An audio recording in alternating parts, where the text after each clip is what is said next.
Yeah. You open up that pot. Yes! Stew and life drawing. Yeah, bro.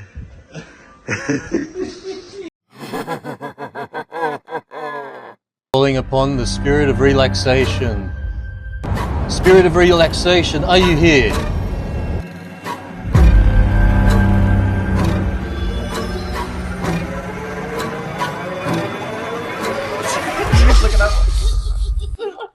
All right, again. No, Johnny, welcome. Thanks, mate. We just finished a life drawing session at Johnny hosts. Sketchy Society. Sketchy Society. Sketchy Society, Wollongong. Yes. What's the actual Instagram profile?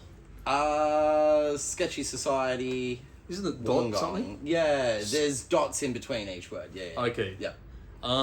This is your third session, Yes. and if you see in the video, he's made stew for the patrons tonight. That's something so cool. I've never been to a life drawing where they've catered for the drawers, and the reasoning was I feel that it harbors community. I think that's something we've lost in the West to a large degree. I see a lot of, Europeans, Indian cultures, and they all of them use eating as a way to bond. Yeah. Like, I work with a lot of Indians, and they told me the biggest culture shock that they had coming to Australia was they would go outside during the night and it's quiet. There's no one there. Yeah, I've heard that before. Usually they would sit out in the street. Yeah. They would all be eating together. Well, you go to Southeast Asia, travel there, and there's people just squatting on the corner having a chat. Yeah, exactly. Same with my cousin from Colombia. He said the same thing. It's a bit boring because no one's out socializing. So it was pretty good that you've made this event, and on top of that, thickened the community aspect by getting us to gather around and eat during the break. Yeah, I think it works. Honestly, because the first one I didn't do the whole eating thing. Yeah. And then past that point, and both times I've done the cooking, it seemed to create a better point. People tend to talk more, it seems. There's also that Pinot and Picasso or something, the red wine and painting. Yeah. That's not very healthy. It's better to eat and keep your gut full, get ready for the next session in the life drawing. We did it halfway. You also work outside of this for the community too. Yeah, support worker, yes. Yeah, and is that pretty stressful at times? Because incredibly, yeah. You've told me some stories. Yeah. But it's pretty cool that you're still working with the community by putting this together to allow people to, get some sort of release from reality by coming in and just zoning out and drawing. Yeah. I think it's a good spot to decompress. Yeah. I think Society City, the venue itself, really harbors that. It's just in the walls. Well, you can see it literally. Like, they bring in all these books and anyone can come in and just sit and read. Is that correct? Yeah, that's right. Yeah, and everything's pretty much for sale in here, whether you want to buy the books or buy some of the art. Well, we need more of this. I think when we were young, there was a lot of community stuff happening for youth. I think this one is good for everyone. There's a lot of artistic vibe in here. Musicians come in, play. I think they have like movie nights. Yeah, every odd occasion, they do hold the odd movie night. Yeah. Predominantly, it's mostly music here from like Thursdays to Sundays, Yeah, but earlier in the week, generally from Monday to Wednesdays is usually for like visual arts. Yeah. And that's your event is on a Wednesday night. Tuesday. Tuesday. Yes. Is today Tuesday? Yeah, man. Yeah. Far out. Okay. Yeah. Was there anything in that stew? Yeah, it might have been, man. All right, I've seen your art. I love it. I've got a friend that wanted to buy one of your pieces, but what happened to that? I just, threw it out. Have you got your own personal Instagram page for people to see some of your art? Yeah. Just check out weeping.dog. Dog with 2 G's, like Snoop Dogg. D-O-double-G. Yeah. Okay, and the thing I like about your art, it's pretty, I'm not going to say crazy, but it's pretty intense, the visuals that I see. Like, the last image I saw was, I think it was a baby's head in a hand. Yeah. Or a hand turning into a baby's head. Yeah. That's so cool. Yeah. That's pretty much, it's just, How do you come up with it? I don't know. I literally, that was, I think the best art is made off a whim. Subconsciously. Yeah. There was nothing I had planned. I think that's what I'm trying to teach people with Three Hats as well, is the less you plan something, the more it's coming from the depths within.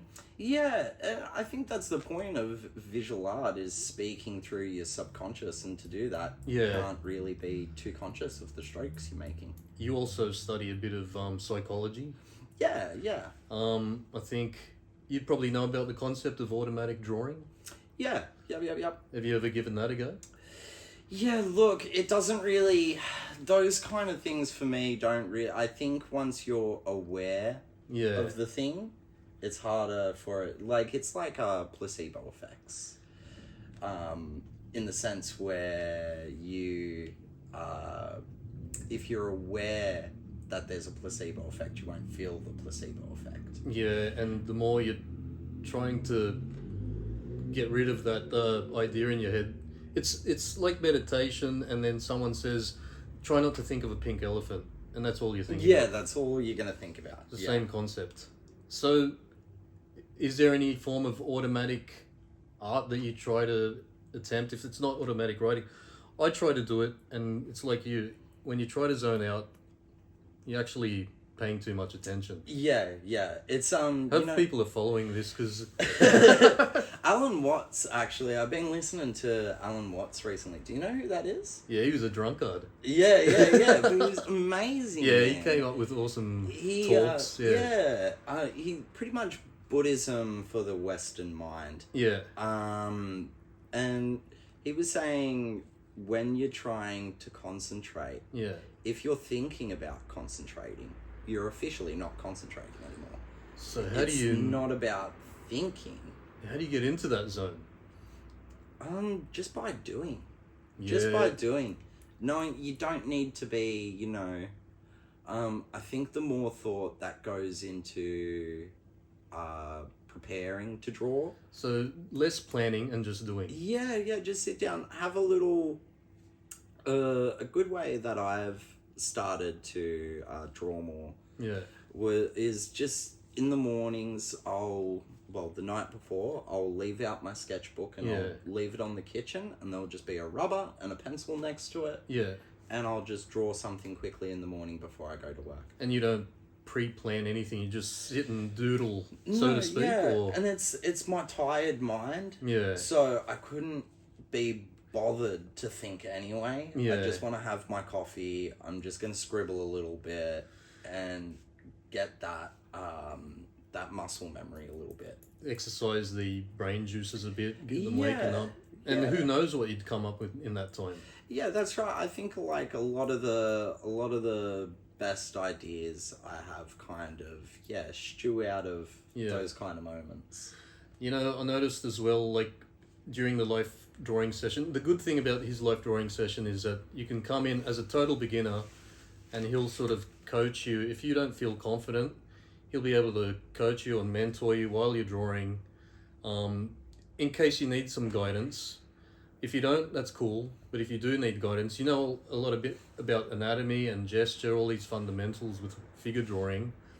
Now my question is, when you do this like subconscious drawing, how do you throw out the stuff you've learned? Because that's what I'm trying to do. I don't think you do. No? I don't think you do. I think it's just allowing it to be categorized differently. Okay. You know what I mean? Like, your brain works as a filing cabinet. Okay, yeah. And so long-term memory only becomes long-term from repetition. Yeah. But it's that repetition that will allow it to become subconscious. It's like you don't have to think about it. It just comes out from the filing cabinet in your brain. Yeah. This is the thing. Like what Picasso say was the hardest part was to unlearn everything he learnt from the academy. Yeah. I want to do that sort of thing, but that's my taste. But it's definitely not a literal forgetting of those things. It's just allowing them to seep into the subconscious, I believe. Yeah.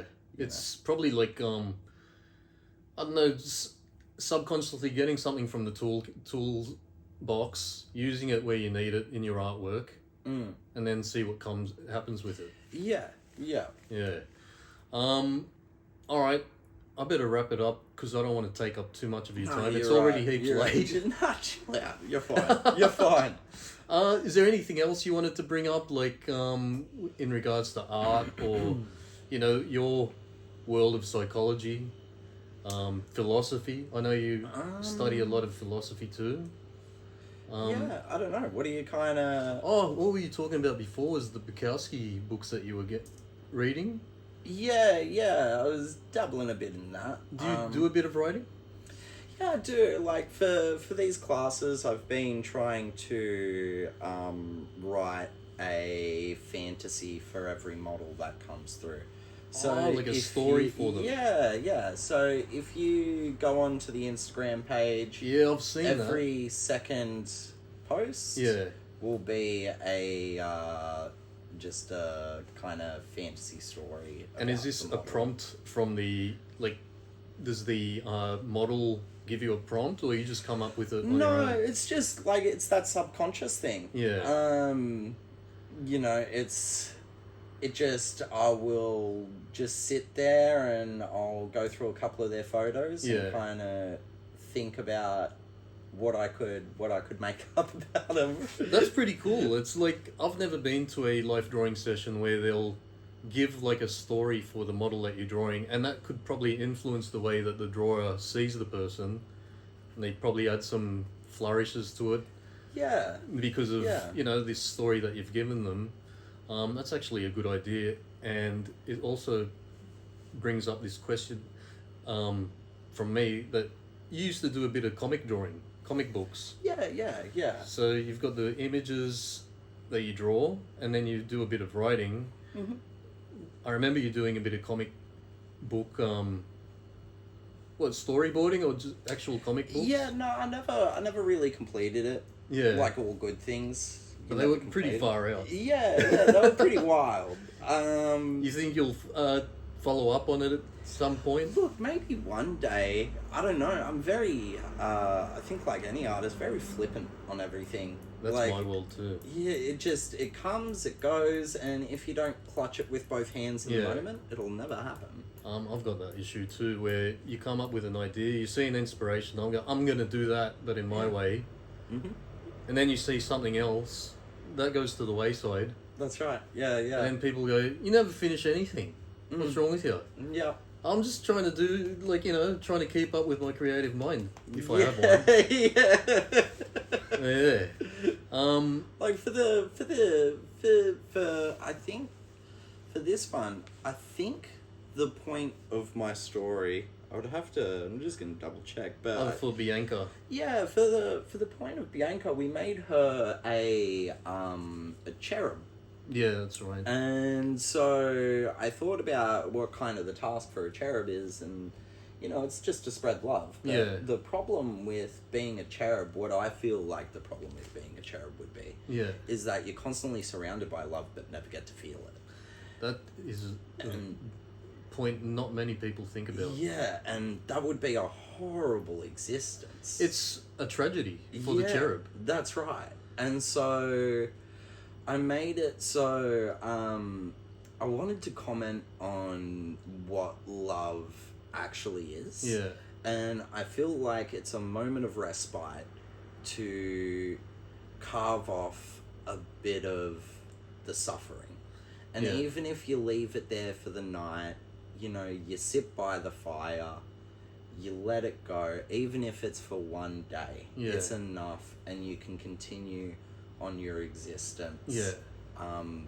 But even that, for that, the one day of love is enough to give someone hope for an infinity into the future, I believe. Well, it's a taste of just a good thing.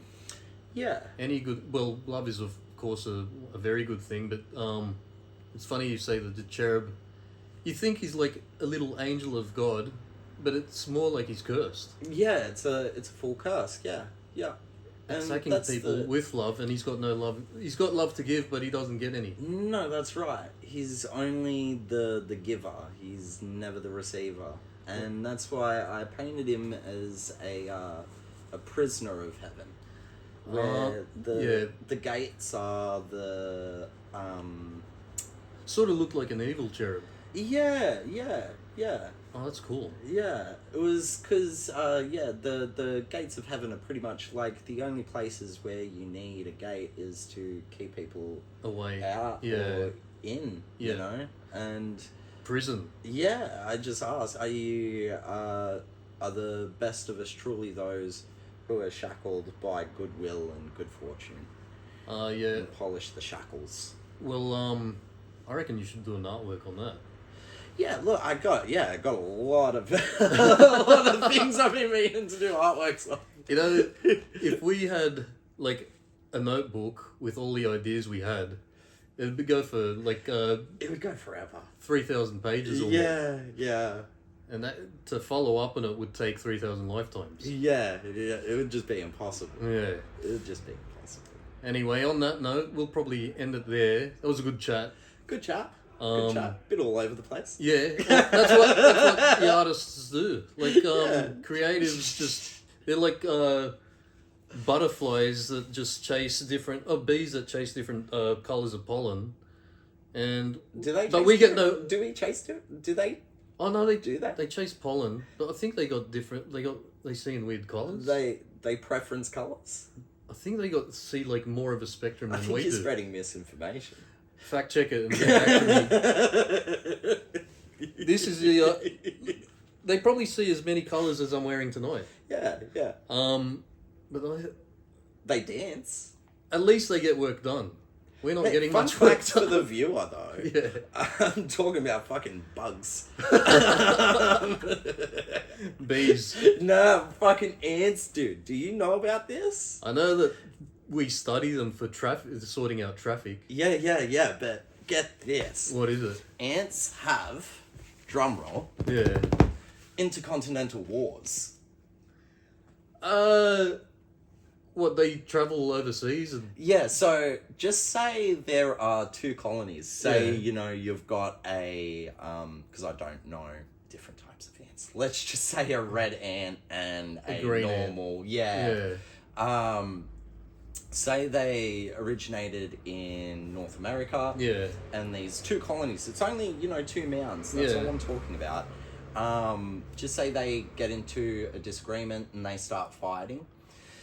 They will, if that colony somehow makes it to, say, Australia, Yeah. they will continue that war in Australia for generations and generations and generations. With and it's the other colony, the same species but from a different continent. Yeah. How the hell- They will continue their war. Oh, jeez, talk about a grudge. Yeah. Ants are incredible. Even other bugs have a secret agreement. Well, I don't know if it's secret, but it seems that I haven't heard about it. They form a conga line. If two warring ant factions are too close to each other. Yeah. It's better for the ecosystem for the bugs that are not ants to sacrifice themselves to keep the ants that are warring separated. So another species will see this war and go, I'm going to die. Yeah. So it doesn't get out of hand. Yeah. They form like it's, Jesus bugs. Some beetles do it. So you'll see beetles will start forming lines between two ant colonies that are warring. Far out. Yeah. But it happens a lot. Yeah, fact check that too. Yeah, fact check it. Yeah, it's on there. I learned that off fucking Instagram, man. I fact checked it too. You know, there's another Which you thing, will be too, learning it from Instagram. There's another one about bees, warring bees. Yeah. I think they just go together and they'll somehow communicate their differences, organize, they'll either, I think they sort out their differences and then go. They negotiate somehow. Yeah. It's like there's a bunch of negotiators. They're about to kill each other, and then they just... Yeah. It's tit for tat. It's the same with vampire bats. Vampire bats, if a mother vampire bat gives blood to another vampire bat, it's quite common. Yeah. They share blood amongst each other. But if that is not reciprocated when it's necessary, the bat will hold a grudge and start sabotaging the other bat's family's life. Yeah. Yeah. Same with gobbyfish. Gobbyfish, this speaks to community more than anything, I think. The gobbyfish travels in a school. They're only, yay big, centimetre. Are they guppies? Or gobby? Gobby. Okay. Gobby. They're in Great Barrier Reef. This research was conducted locally, by the way. So UOW conducted this research on the gobbyfish. But what ends up happening, so they ended up putting them in a really large tank to observe how they function as a school. Yeah. And what they found was they could continuously feed these fish non-stop. And the school is led by a male. He's the only male. The school is sorted by size. Yeah. So the female below him will be just a fraction smaller, and then everyone's smaller and smaller and smaller. Yeah. They will all stop eating if they just keep getting fed. They'll start to starve themselves. And the reason is because they don't want to get bigger than the male. Because once they get bigger than that male, there's a magical number for them. And that is once they reach the 1 centimetre mark, they will grow male genitalia, and they will have to fight for the top position of the school. And it's more beneficial for the gobbyfish to retain the status quo of the school than it would be to challenge the leader. Challenge it. That's right. They're more submissive and respect the leader. Yeah. How the hell do they know this stuff? It's like, I don't know if they know. I don't know. It's just an instinctual thing. Yeah, it's like the famous question. You know what I mean? Does a fish know it's in water? It's like who knows? Because fish are very weird. It's like us. Are we in a hologram? Yeah, exactly. Do you know? Like even there's so many private agreements amongst animals, like sharks in the Great Barrier Reef. Yeah. And this is in the movie. What's that fucking fish movie, bro? Not Nemo. Nemo? Not that one, but the other one. Jaws? Nah. Where the fish, they have like a car wash sort of thing. And they wash sharks. Megalodon Part 2? Anyway, but it was in some cartoon, but this actually legitimately happens. So sharks go into, when sharks are in a reef, like a coral reef. Yeah. It is a designated no-kill zone for them. They won't... So they won't kill anything when they're in the reef. They're explicitly there to get cleaned. Oh, by the wrasse. Yes. Yeah. So fish will come and just clean them, and the agreement is, you don't fucking kill us while you're here. It sounds like my cat. We'll clean you. He usually he's aggro. Yeah. But he'll let you clean out the crust from his eyes without Yeah. biting your finger off. Yeah. There's got to be a trade of service. Far out. Got to be a trade of service. Okay. Well, on that Yeah, note of wrap it up. yeah, let's cut. wrap it up. Clean the dry crust out of the eye. But thanks, Johnny. Thanks, Sam. We'll do it again and talk National Geographic Yeah. in the future sometime. But I hope to see more of your art. Come to Sketch Society Wollongong. Sketchy Society Wollongong here at Society City. In Crown Street, isn't it? Yeah, Crown Street. Yep. And yeah, we'll wrap it up and hope to see you at the next one. Bye.